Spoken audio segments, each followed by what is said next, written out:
Անկարան Թրամփի ուղուն կողմ է։ Անկարան Այո։ մասամբ։ Գիտեք ինչի մասամբ։ Գիտեք ինչի մասամբ։ Որովհետև այստեղ տեսեք, կա հստակ ըստ իս կա որոշակի հետկուլիսային պայմանավորվածություն։ Որովհետև Թուրքիան հասկանում է, որ Թուրք-ամերիկյան։ այո, ես ժամանակին այդ ձեր տաղավարում ենք ունեցել հենց այդ օրը հարցազրույցում, հիշում եք, երբ որ Թոմ Բարակը հայտնի հայտարարությամբ հանդես եկավ։ Առաջինը այդ ինֆորմացիոն, այսպես կոչված սլիվը, եկել է Թուրքիայից ու անմիջապես Թուրքիայում Միացյալ Նահանգների դեսպանից։ Այդ ինֆորմացիան չէր ասել պետդեպը, չէր ասել ոչ մի բարձրաստիճան ղեկավար։ Այդ ինֆորմացիան եկել էր այնտեղից եւ ես ավելի քան վստահ եմ, որ չի կարող չլինել պայմանավորվածություններ, որոշակիություն։ Եվ այստեղ պետք է ուղղակի հասկանանք, որքանով են ինչ պայմանավորվածության շրջանակներում փորձելու օգտագործեն այդ տրանզիտ կոդին։ Այսինքն, տեսեք, Թուրքիան հենց հիմա արագացված տեմպերով շինարարություն է կատարում։ Ճանապարհային եւ երկաթուղու շինարարություն է կատարում։ Ես ձեզ վստահեցնում եմ, Թուրքիան չէր իր բյուջեից տրամադրի ահռելի միլիոնավոր դոլարներ, որովհետեւ կառուցեր մի բան, որը կարող է ինչ-որ մի օր չշահարկվեր, շահագործվեր։ Եվ այս համատեքստում գալիս ենք հասկանում ենք, որ այստեղ կա ներքին համաձայնություններ, որ միջին միջանցքի տրամաբանության շղթայում, որը այս դեպքում երկուստեք իրենց ձեռնտու է, բնականաբար եւ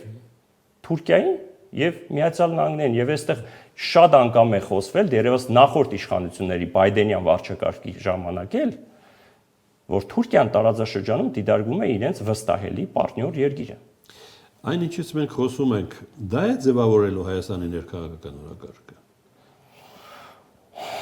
Բարդ հարց եք տալիս, գիտեք ինչ մասով, որ թույլ կդամ մի քիչ չագերտ բացեմ։ Եթե այս իշխանությունները, տվյալ դեպքում գործող իշխանությունները այս տրամաբանությամբ շարունակեն, մեզ առիթ կտան ձեզ հետ միասին բոլոր քաղաքացիներս նման կերպ մտածելու, մինիմում մտածելու, որտեղ այն քաղաքականությունը, որը վարում է այս իշխանությունները, տպավորությունը այն է, որ այո, շատ կապված է նույնիսկ արդեն իսկ իրավիճակը փոխվելով, հա, այս հարավային Կովկաս ասված տարածաշրջանում, մանավանդ իհարկե այս ինֆորմացիան դերևս հավուր պատշաճի հստակեցվելու կարիք կա, խոսքը վերաբերում է 3 չէ առաջի օրը Վրաստանում անձնագրերի, հա, 190,000 անձնագրերի, 190 + 50,000 հայկական անուններով անձնագրերի եւ այլնի մասին։ Կա հերքում, որ կեղծիք է, դե նգնան հերքում է, բայց պաշտոնական Թբիլիսին այլ բան է ասում։ Հիմա այստեղ պետք բարձ է, չէ՞ որ նգնան պետք է հերքեր, այլ տարբերակ դուք պատկերացնում եք, այսինքն եկեք մի հատ տրամաբանենք։ Բարձր որակի անձնագրերը ինչ գործ ունեն Իզմիրում արտադրման, ինչ որ գործարան։ Ո՞վ է ասել, որ դրանք հայկական անձնագրեր են։ Ըստ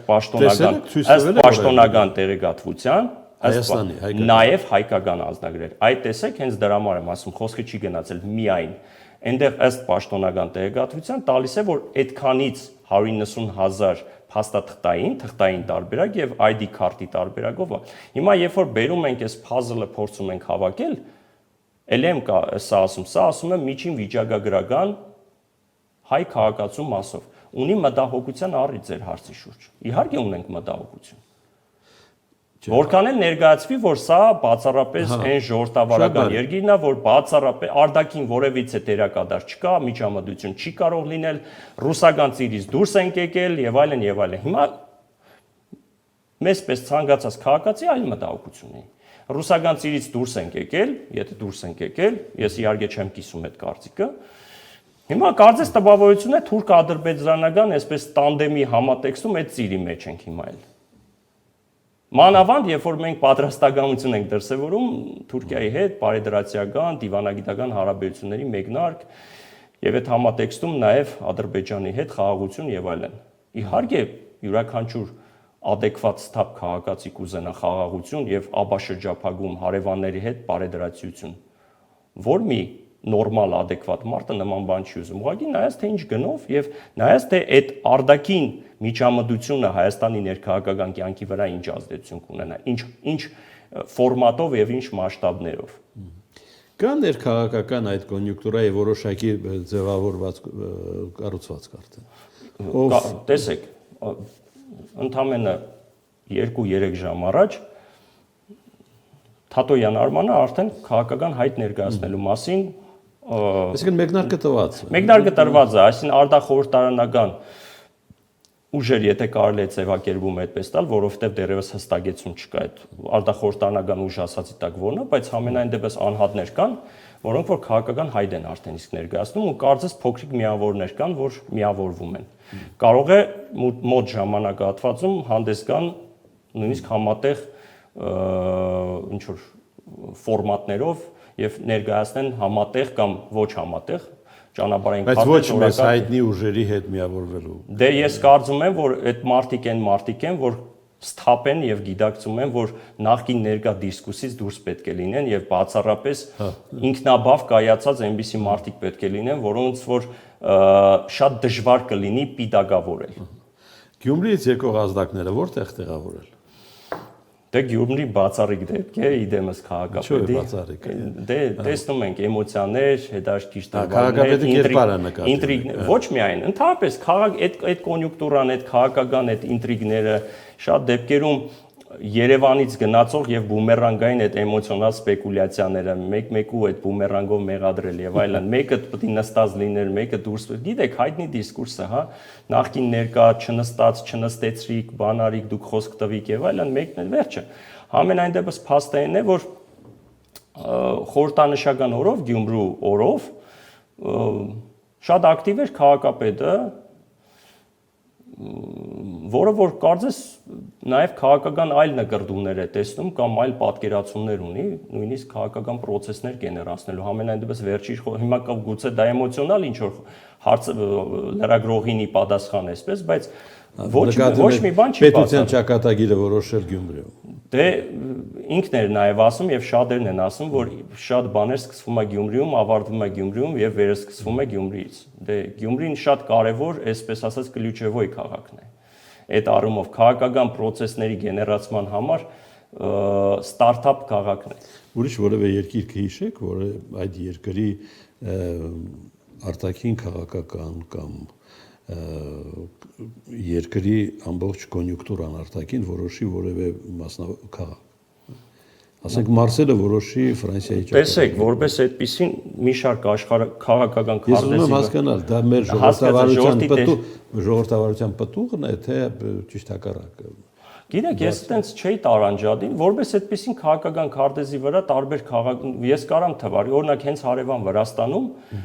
ես ես վստահեցնում եմ Քութայիսին լինելով երկրորդ քաղաքը շատ ակտիվ է ու շատ հարցեր այնտեղ են նաև այդ նույն տրամաբանությամբ, որը որ դուք եք ասում։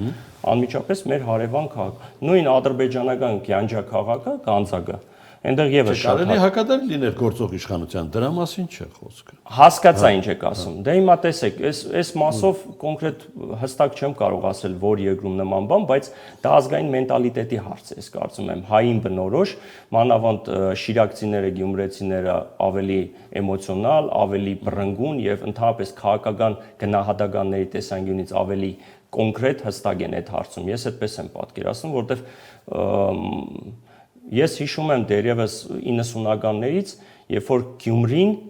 քաղաքական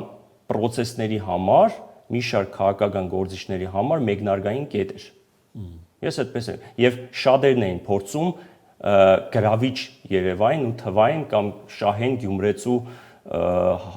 արժանանային Գյումրեցու հարգանքին, պատվին եւ ընդունելությանը, որպես քաղաքական դեմք, լիդեր, առավել եւս, եթե որովհետեւ Գյումրեցին իր արժե համակարգով շատ ավելի այն որ ասում է ինքը տարբերում է մարդկանց շատ շուտ կարող է գտնել հա եթե բազմաչարչար փորձից է ապրածից է կենսափորձից է եւ այլն Միքայել Աջափայանի դատավաճառը նույնպես քաղաքական օրակարգում պետք է դիտարկել Ես տեսնում եմ այո քաղաքական է դա քաղաքական դրտապաճառներով քաղաքական հաշվեհարդար է Գիտեք ես ընդհանրապես շատ զգուշ եմ իրավաքաղաքական գնահատական տալուց, բայց երբ որ փորձում եմ անաչառության ու սկզբունքայնությամբ հստակ դեպքերի եւ իրադարձությունների քրոնոլոգիան հստակեցված ես նայում եմ, որ այդտեղ քաղաքական հաշվեհարդար է, որովհետեւ գիտեք, եկեք անկեղծ խոսենք։ Ինչու սրբազանը կապ չունի, գիտեք, ես սրբազանին անձամբ չեմ ճանաչում։ Անձամբ չեմ շփվել։ Ես գիտեմ իր տեսակ մարդը։ Ես գիտեմ իր ծառայությունը որպես այդպեսին, հա, որը նա կատարում է, հա, հոգևոր ծառայությունը։ Ես գիտեմ, որ Գյումրիում շատերը գոհ են, շատերը դժգոհ են։ Մարդ տեսակ եւ հոգևորական, հիմա էլ դե տեսնում ենք նաեւ քաղաքական հայտարարություններ կատարող, ու որպես քաղաքացի դիրքավորված, բայց հոգևորական։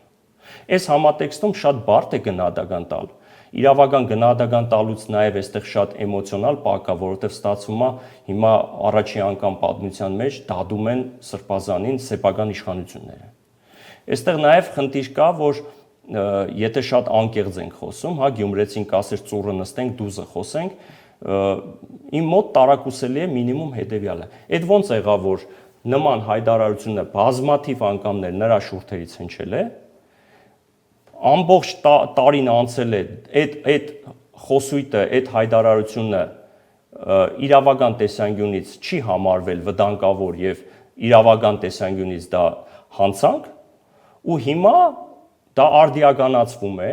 այդ հայտարարությունը ու իրավական ացենկա է ստանում ու մարդը այսօր 2 տարի նստում է։ Ես գիտեք, չեմ սիրում ընդհանրապես զուգահեռներ անցկացրել, գուցե ես ինչ որտեղ սխալվեմ, բայց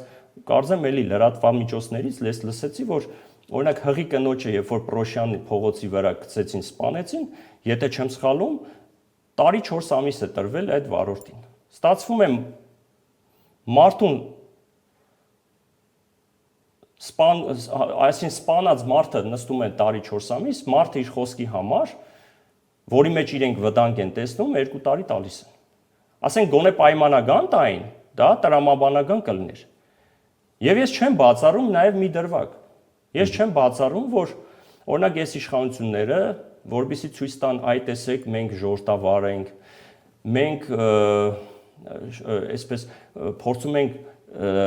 դեմոկրատական են բոլոր մարդկային սկզբունքները պահպանելով, օրինակ ներում շնորհեն։ Չի էլ բացառվում, ներում շնորհելու ինչ որ մի հատ այսպես ինտրիգային իրավիճակ ստեղծվի։ Այդ էլ չեմ բացառում։